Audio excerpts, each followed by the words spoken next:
Search your ruins. Hello everyone.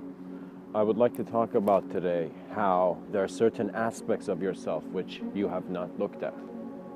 Because if you're still acknowledging yourself as a you, that means that there are still new dimensions to your experience which once you gaze at within the present moment, expand your self-awareness because your senses of self are being looked at more observantly.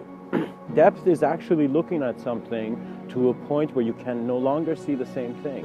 And so your eyes become deep naturally. When I tell you to search your ruins, when Mr.Within tells you to search your ruins, that means don't run around and look at certain, oh, what am I good at, what am I not good at? Look at yourself. Forget all action, forget all verbs, and simply be.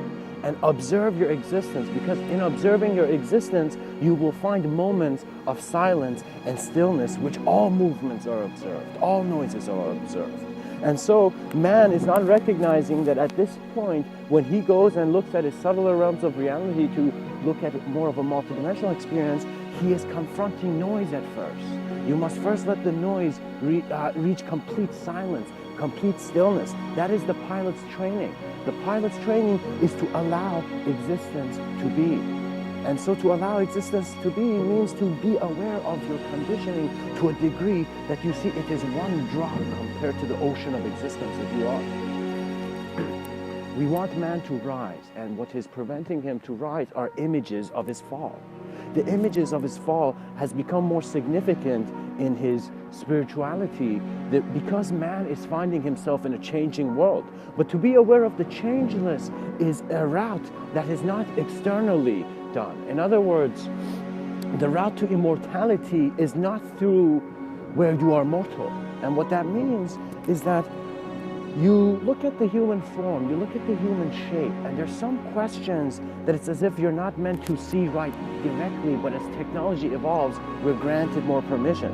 For example, we couldn't look inside particles. We didn't know there were atoms. Suddenly the human mind evolved, and suddenly, bam, existential permission. Men had inspiration to use their sciences to see what they were made of, right? Now, we've used our methods of approach. Science is a method of approach. Every day you wake up is a method of approach. You can choose to think that you're some organized thinker, but I know that everyone has moments where their bed is disorganized. And so we are comfortable with non-linearity. Just because you don't have a linear mind, just because a man goes to the Himalayas and meditates for years without any school and comes back with a look of clarity in his eyes, you know, you see that is a method of approach of life. So I find at first you as a student of life are immersed in realities where things are getting ruined because you're accepting that things are there. So you're saying, oh, the world is good. Oh, so there's some bad people in it. You see, you're accepting certain ways of shaping reality, which in a sense are affecting you when you look internally. External reality must be acknowledged and playfully put away like a toy, but a toy that's always, you know, you are maintaining it. You're not ignoring it. The way you begin to, the pilot always, his platform is the present moment. The pilot is actually nowhere. When the pilot speaks, when these advanced communicators will perhaps remember themselves through my voice, you see the intensity of the human communication as it is transcending. It reaches a point where you as a being, as a sense of self, are so observantly looking at existence that your experience is telling you, I shall show you more than your bodies. And so that is when thought gets a different hue, gets a different glow. And also as you begin moving through this, you see that man has a little space of dimensional movement. You can understand the nature of this reality by really being observant of how your movement in this life is being done. The moment you become observant of this, your search changes from one of, oh, is this cool, should I do it or not, to one of, whoa, who am I? And boom, you're burst into your own longing and search for your existential expansion. You're here to know as a being.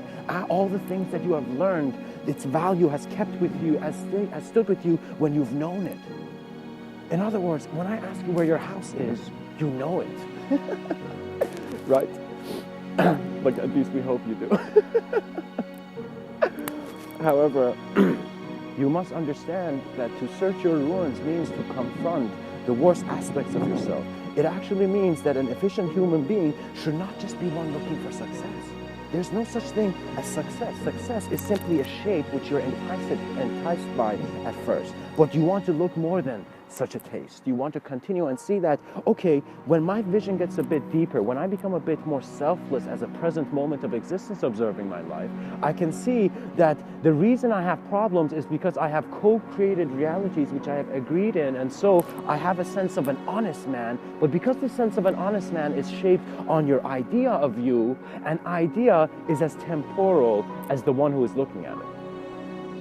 So remember this, we do not want to create a false sense of linearity and suddenly be all, it's like you don't want to have a blindfold in the most beautiful forest, right? We want man to explore, and what that means is we are in cities now, you know? You have your work, you have your job, you have school, you have activities you have to do. So you see, where can I find the time to go really into my internal experience, be comfortable and stuff? Actually, you do not find it like that. What Mr. Within is suggesting is that do not take the state of your meditation or the way you should begin it as something that you need to completely be still, even though you do in many certain specific ways of approaching self, but in deeper ways. But you will see that if you're someone who has physical responsibilities, in other words, the way you've been shaped in this life, the way you've been conditioned, you're someone who knows how to handle things, and based on your interests have gravitated to a function of life where you're talking to others. Let's say you're having a good time, you're achieving things, or you're just living. You're just living like an average guy, you know? So what the average Joe finds is that where is the meaning of average coming from? And is the meaning of average coming immediately from an idea? Or is it coming with the effort, intensity of effort and self-awareness that one has in looking at what their life means? Sometimes the students are not only ones who are getting to class. Sometimes the smartest students are ones who quickly see what is needed, what they're required to do, and what they really need, and judge the situation and quickly get out of the class to go continue with their other studies, you know? Do not be someone who is limiting yourself because you don't want to take responsibility for your knowledge. You are the first one who must take responsibility for your knowledge. Self-knowledge is an emergency when you are not aware of it. And so, how we handle emergencies is that we tell you to fasten your seat belts and we simply get through the turbulence, you know?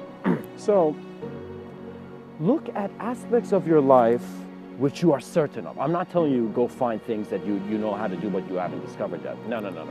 You look at the things that you are doing right now. If you're someone who wants to explore self in deeper ways and to truly find Mr. Within, as man, as a human being, not as the ideas of a human being which he wears around himself, you recognize that once you confront directly what is in front of you has nowhere to go. So once you have a sense of just simple looking, that simple looking is always a complex knowing within you. So you must understand that the way physical reality is meant to be maintained is simply, what that means is simple and very calm states. This is a seat. The human body is a seat for the advanced communicator, because he recognizes that there's first his physical communication, which is his body, his health, his stability within a sense of spatial and time, or let's say continuum, in your sense of space-time, right? And as you are here present in this reality, you must stabilize this seat. You must have such stillness and comfort with every idea about yourself, with everything about your body, with your breathing, with everything that you are considering a sense of other, and then in that stability, see how your communication is always a greater expression. The greatest leaders knew that at some point the collective consciousness spoke through them in the sense that their individuality could never be separate. For example, their stories of prophets, symbols of collective understanding, but symbols who have been introduced through sacrificial methods. Because sacrifice was real to them. Sacrifice was used by man. In other words, I look at the criminal, and when you begin taking existential responsibility as first a being and then a human, you begin to see that how you acknowledge humanity is you take responsibility for our worst thinkers and our best thinkers. In other words, I don't push Hitler out. I bring him and I see, wow, this guy made this decision. Why did he do it? And I try to understand from those people who are perhaps my worst enemies and those people who are perhaps my greatest idols. You know, you must learn, and you must also learn from the average man. The average man is bursting with wisdom. In other words, I have just sat on a bus and I've just seen one random person do something, just a general person doing something, and boom, there was just a burst of compassion. So compassion comes when you have a depth in seeing that existence and your existence and someone else's existence is all present now. And so your ruins eventually begin changing. And so the shovel of your gaze, which is your depth of seeking and self-observance, self-remembrance, self-awareness, and self-reflection, then you begin to recognize that the alchemist was never there when he had transcended from a sense of transition. And when you transcend from a sense of transition, you move into a sense of self that is, it is not a sense of self, it is a consciousness, it is an awareness that is keeping reality static. So what that means is, if you look at this reality, there's a lot of design. Now, if you're someone who's had dreams, you look, there's a lot of mysterious design there in your subtle realm, right? However, there are also modalities, ways that you can become aware of reality where experientially you're having multiple levels of experience. What that means is you recognize this physical presence, then just like a tree, how it has its roots hidden outside of the visible dimension, you also feel that knowing that has kept your reality here. So what that means is that many people have this view of a holographic reality. So what this projection is, that it is true, this projection is projected out, but how it is kept is by other senses of your own sense of being.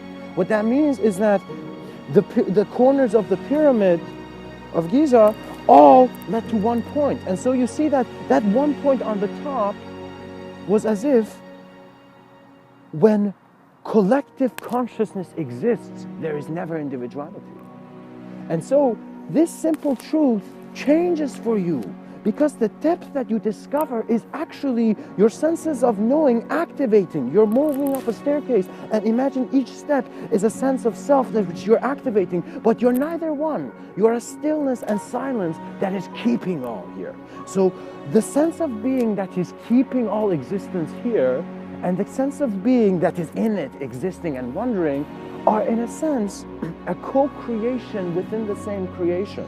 So the eyes of the creator and the eyes of the creation have met in a way where none of them were there. And you must allow in your observance and exploration of this sense of multidimensionality of how you are experiencing life to then reach into greater clarity, self-clarity. So you are more clearly seeing who you are, and suddenly you see, whoa, all these ideas, all these attitudes, all these stimuli which I've been reacting to is actually nonsense. Because there's a deeper meaning beyond the surface. Because we have been told not to judge books by their cover. And so if we don't judge books by the cover, so are we opening up random books? We need to be careful. We need to be careful in the way that we are caring for existence on all planes of conception.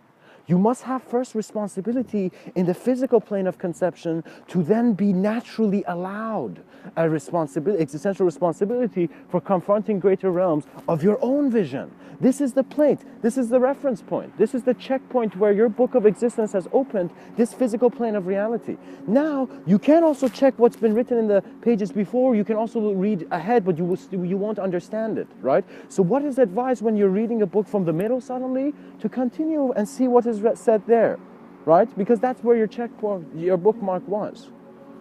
Once you begin acknowledging things in ways where your ability has always naturally expressed, then you are simply just walking where you know you will reach. And so a smile is important because we need you no longer just be thinking, oh, what's my dream? What's my passion? What's my life purpose? I don't want people to think like this. I want people to begin seeing, okay, I don't know who I am. Let me know who I am. So then you go and get involved in life, and Mr. Within suggests go to a very natural place. Go to somewhere which is your sanctuary, which is your own silent temple. It could be by nature. I recommend always by nature because when you are in a sense of self-observance, your eyes will open and you will look around. And if you look around with trees, you will absorb their intelligence. You will see how their design is simply giving your mind intelligence. The design of your environment, once you're self-aware, in a sense of selfless view, all information exists in an unjudged way to come into whatever you are required in this plane. So the way you can navigate, or in a sense move your consciousness as this reality, is by seeing that you must acknowledge culture by, in a sense, bringing a new culture. So you don't want to say, oh, this is my culture. You want to say, what I am doing, the way I am living is my culture. And so you want to see if that culture is still based on attitudes of others, or do you want to be that first explorer, that first human being, that first person who stepped on the moon of your own experience? In other words, we have 8 billion internal realities that will blow our mind if the being simply becomes self-aware and emanates his natural expression. The wisdom of man lies in how much he can work with his environment as a sense of integrated movement. What that means is that I am not just working for me, I am taking care of my moment of existence. I am being mindful not just to my breathing, but to my moment of experience. So everything that is occurring, I am no longer taking ideas. Because guys, ideas are very, very, ideology and language in a sense are very ugly garments when you recognize the nectar of being, the nectar of existence, you know, of how you are alive within this life. Words are very important because in many of the talks that I do, I want to talk not just to all the wondrous and compassionate viewers and listeners, but also to my son. Because I think about it, okay, after I've had fame, after all this, I'll probably have a kid and I'll be thinking about that, right? So because I have a kid, what would I say to that kid? Well, I would like to give my kid a complete set of accurate experiences that I had. So that when my kid comes to at the age of 23, oh, he's like, oh, okay, my dad said something. However, the reason I'm saying it like that is because I also want to speak to children. And children can see things before they're conditioned into believing certain things. And because they can see things, it is not like they are seeing other things or other shapes. I mean, that is irrelevant. What they are seeing is a sense of holistic awareness. So when you see a kid being very active, in other words, that kid is really getting engaged with his environment. A sense of activity is good. However, human beings need to begin acknowledging that there is also some unclear aspects of yourself which you must have the responsibility to look at. So what that means is you might suddenly find your environment hostile to you based on the way you're behaving. Instead of attacking the environment or thinking of what way you should behave, simply observe your action. Mindfulness, guys, what that means is that if you suddenly break a vase in your living room, clean it so you don't step on it, right?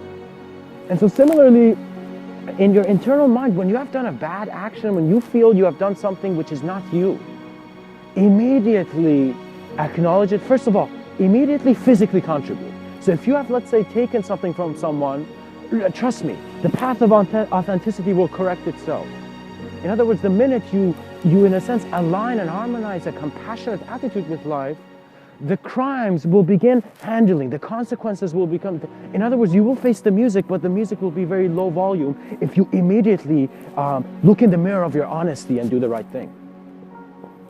And so it is very important that you contribute physically, immediately, and selflessly. So what I recognize that when I have affected someone, it has been a selfish decision. So the formula or the cure for it is a selfless awareness. So immediately see it, if I was not just the view of myself, but the view of the environment, looking at the situation, and the view of that person, whatever I did, looking at the situation, how would I be? How would you be? And you would see that when you begin considering to view it in such a way, your mind will co-create an awareness through those dimensions of thought, through those outlines of thought. What that means is it is as if you have given a command to know, and the knowing has come very beautifully, saying, I have been waiting for your sense of responsibility to ask. Many people think asking is wrong because in school, look at how interesting our school system is. Where people ask certain things, they feel they're being judged. What that means is that we see that in students learn when they pay attention to themselves individually, right?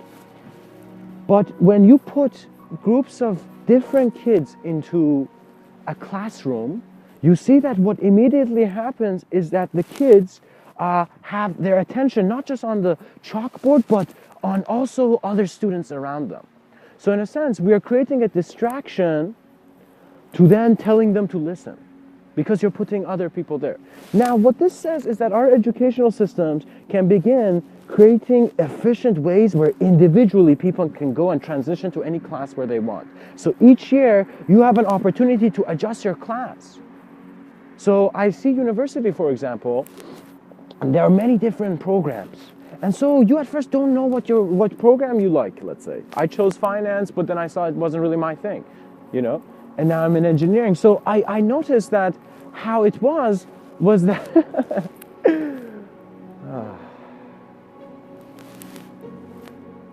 when you have many options, you want to create good access to those options. So similar to how we have clean water, we want everyone in the world to have clean water, because that's how humanity thinks of its love for a human being. You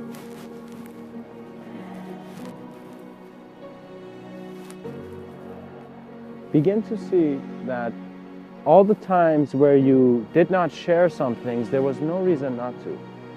I have looked back on all the times where I have wronged people, and I also saw, why did I chose that brush stroke? Why did I chose that kind of action? And I learned from it, because once it becomes important to you that you have hurt another human being, that's a very beautiful sign, you know?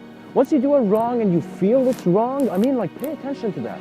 That is life saying, well done, buddy, you recognized. You know, the animal is still learning. Don't judge yourself too much. A lot of our problems is that we're given through our media illusions of perfection, but our perfection must come from an allowance. And so when media shows people greater than us, we automatically think, oh, we're less, you know, and especially based on the attitude.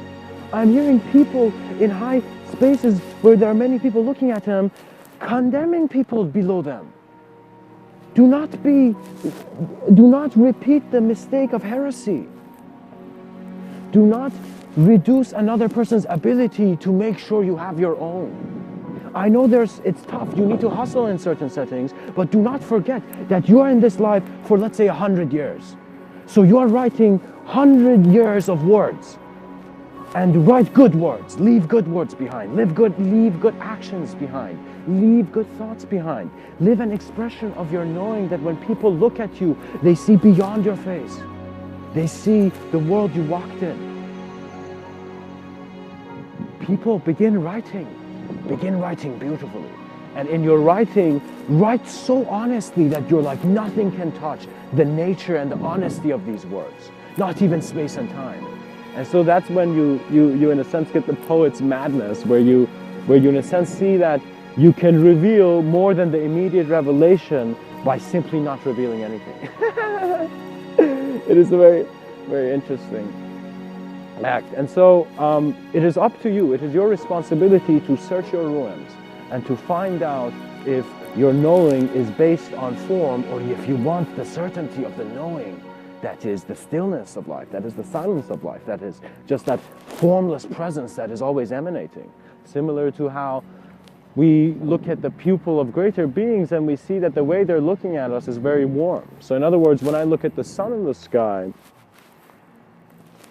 I remember the pupil I am and the pupil the sun is.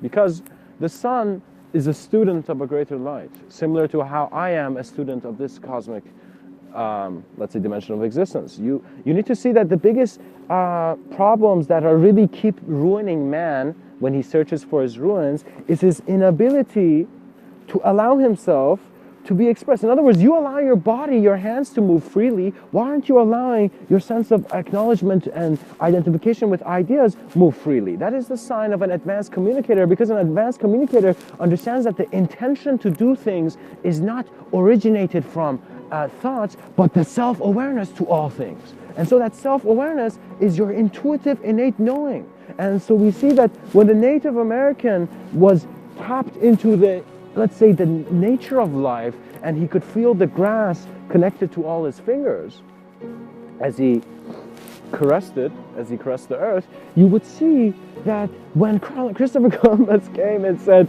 this is our land, or this is the land we're taking, they could not understand why the separation in the first place.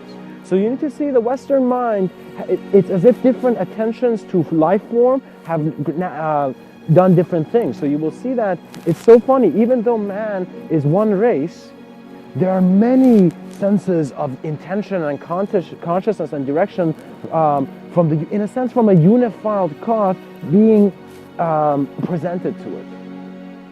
So in other words, let's say the strings in our string theory are actually the intentions of existential expression within this moment as we are present, aware, and allowing. Once you allow yourself and you observe how you as a flower are, let's say, sprouting, or how the lotus is coming into appearance, you can see the beauty in how your presence is overwhelming and how it is expanding.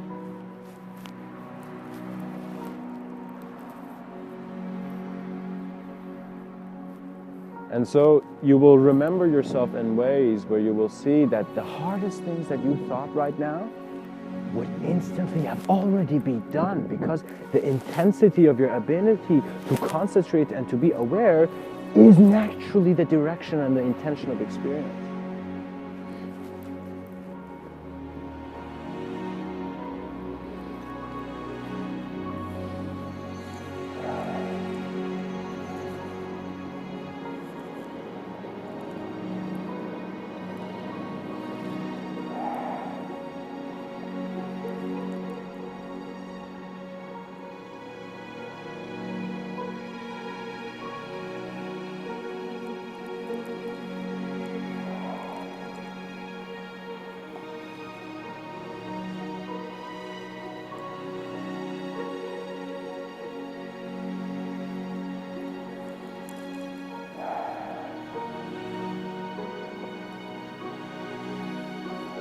I would like to share a very powerful quote with you. And it is by a man named Rumi.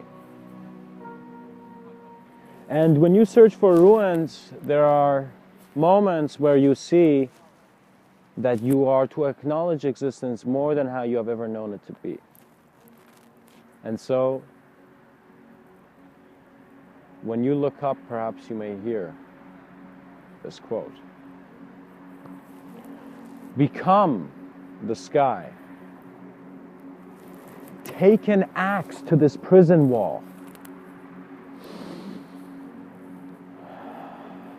Escape.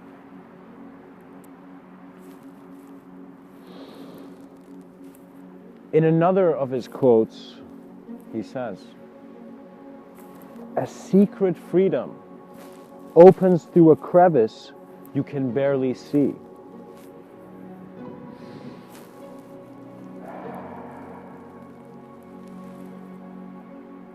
My friends, the reason I am sharing these two quotes is that because you will see that there will come a moment in your life, and the moment in this reality, where you are to acknowledge your reality in deeper and greater ways. It is simply the natural growth of who you are.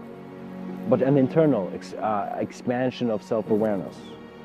And when Rumi, this beloved Sufi and loving Sufi poet, said, "Become the sky, take an axe to the prison wall, escape," he said, recognize the ability of existence to be omniscient. Look at the limitlessness of the sky. Do not stay in your limitation. Take an axe to this prison wall. Take an axe to this sense of illusion, which is in your reality, which is not guiding you properly because it is giving you ideas of certainty that are hollow. Look at the hollowness of ideas. Look at the hologram. Take an axe to this prison wall. And when it says escape, you are not escaping anything as form. You are remembering the self-awareness that was always free. And so then you will truly understand why back then this man was very compassionately, with an awareness of the collective, individually telling you a secret freedom opens through a crevice you can barely see. Your communication and the intensity and the self-awareness and the mindfulness you have as a being that is being expressed here shows and suggests how much you are able to tap into the collective knowing. Take existential responsibility, follow your intuition, follow your alignments, get into flow, and command life as beautifully as life has commanded you to have a life where the greatest things are coming to you. You are in the presence of the greatest ideas. You're in the presence of the greatest realities. You're present in the greatest senses of knowing and abstracts. In other words, at this point where Mr.Within is standing now, he sees a requirement for us to begin getting a very mindful and practical awareness to physical reality, and to then enhance our communication to become greater explorer of these internal and subtler realms. One aspect of us is exploring reality externally, which at the frontiers I personally see people like Elon Musk. These guys are trying to land us on different planets. However, now the internal experience is very important. And so there are perhaps people like Mr.Within and many others, I'm sure, who are out there who are communicating to you that we want to evolve the human intelligence as well, not just our technological intelligence. You know, we want an advancement of self-awareness. And so just like how we made a leap from monkey to having the consciousness of man, we want to go beyond what even Darwin could visualize. That is the intensity of the movement of an inspired being. And you're not just inspired by life, you're not just inspired by death, you are inspired by the vastness of your eternal continuum or continuation. You will see that your knowing is playful in greater ways. And as you play with your ruins, as you begin looking around the ruins of this place that you're looking for treasure, you see you're at first looking for the treasure. You can't find it. It's not here. It's not where the map says it. Gosh, where's the treasure? Where's the treasure? Suddenly you see, when you stop and you begin becoming playful, let's say a bird comes beside you or something, you know, then you suddenly see in a more simpler, compassionate state, you may get what you asked for. What that means is someone might say, I want to be happy, but they're totally ignorant of how certain relationships in their own self, in their own understanding, are keeping them in the view that they feel they're stuck in. And so it is a pilot of consciousness' job to navigate the plane of reality into greater planes. So what that means is that you do not try to bring transcendence, or in a sense evolution, just by evolving people. You evolve the whole dimension. You navigate the plane of existence by becoming a multidimensional presence of all cosmic knowing. You become a plane of existence that is connecting all other planes, in the sense that you're even pulling all the planes of reality to a greater transcendence. So for example, your ideology and your ideas and how you look at yourself right now, you are pulling yourself towards a better version of yourself, towards a better view. But then you begin to understand through a sense of existential acknowledgement and an awareness of the beauty of the mystic's eyes, which are lovers of the unknown. You begin to see that an authentic and honest experience of a moment of life grants you the ability to navigate into different experiences. So the thing you think that is not allowing your law of attraction to come to you is simply because you're still sitting on your seat. In other words, you know where to go. You've understood that you need to put good intention to go where you are, but you're still sitting on your chair. You must be ignorant, not ignorant, but in a sense, make law of attraction not something that you are thinking about too much. Law of attraction happens on its own because you trust life. You trust that the moment you ask for something, just like how your most gracious friends provide you with it, similarly life, your most gracious companion, guides you with it as well. Because you will see that you are required to expand your self-awareness and to be a natural expression of what you know yourself to be. Do not think knowing is greater if someone is talking. Me talking right now, anyone who has spoken or tried to explain something abstract or something to you is really just exciting you. They can never do what you can do because you are climbing the mountain on your own. And it's very important to recognize the beauty of your hands, the beauty of this physical body. Do not be worried about this physical body because you don't understand. You think you need, for example, products or certain changes and alterations to, let's say, your form to look good. No, you can experience your individuality in such collective ways where you begin having the beauty of as if every moment of experience looking at you. What that means is right now I am walking in a park, you can have an experience so blissful that it's as if the whole moment is looking at you. You are seeing that you were just one drop in a greater painting of your existence.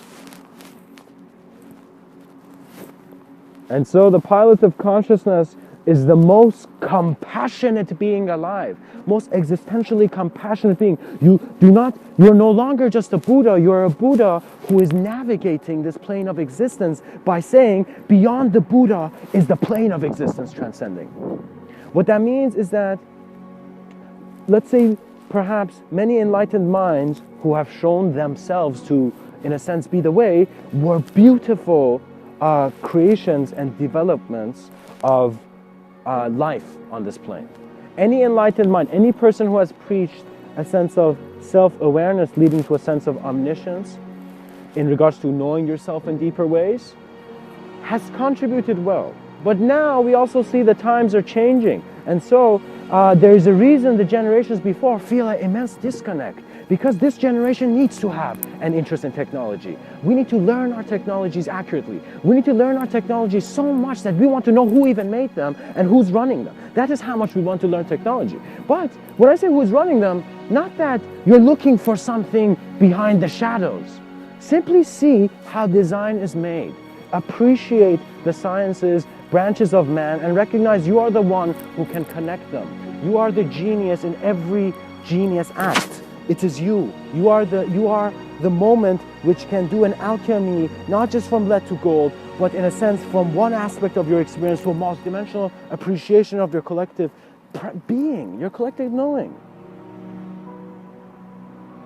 You see, we were given great speeches, and now we have come to a point in our reality where we are prepared for something, we don't know what it is. And we see that what we are prepared for is man has played his illusion game too long, and he's recognizing it. That means it doesn't matter how many bottles of beer you drink, eventually after some point, hopefully in the next 100 years or so, you will simply see that it's as if people are recognizing newer technologies of being aware and maintaining the human body. So you need to acknowledge these human bodies now. And I want all those people who think their body is unhealthy to not acknowledge it as an idea. Your body is not just your physical body, your body is your moment of conception. And so the experience of this and the awareness of this truly empowers you, because power is no longer something that is shaped to be taken away. The lion's roar is always in his chest. And so we find the value of man's heart. Being one that beats beyond his thoughts, beyond his emotions, and continues to take him to the gate of death. The heart is a fascinating concept, and I will probably, just the design and shape of a heart, I will talk about it probably. However, search your ruins and recognize that what is treasured is your collective knowing of experience, your collective awareness. You will see that there are more ways to love yourself than you thought you love yourself. And trust me, there'll also be more ways to hate yourself, but in a sense, once you, in a sense, transcend hate, that duality no longer keeps knocking on your door because you're no longer living in a house. Once you have a certainty beyond this body, they can't scare this body. And when I say they, it's actually you are involved in it too. Anyone who has ever gone into a sense of fear, a sense of a dark appearance or something bad happening, you're involved in it too, trust me. It's your lack of self-awareness that is giving you fear. Fear has been a motivator for man's survival, but man has now satisfied his basic survival and is now ready to silence the animal so he can begin his greatest work as consciousness. You are a moment of existence, have responsibility for your whole moment of existence. What that means is that if my family is not just the people who are in my house, because my house has become my moment, my home has become my moment, my heart has become my moment, my love has become my moment, and in that moment, there's nothing you're missing. And so you see that once you give yourself to all life, then life has no other choice, and it needs no other choice, but will beautifully give you and all that you can see and know. Life will give itself to you. Once you give yourself to its beauty, to its elegance, to your natural sense of harmony, and to the truth within your truth that cannot be shaped. Search your ruins, for you are always treasured,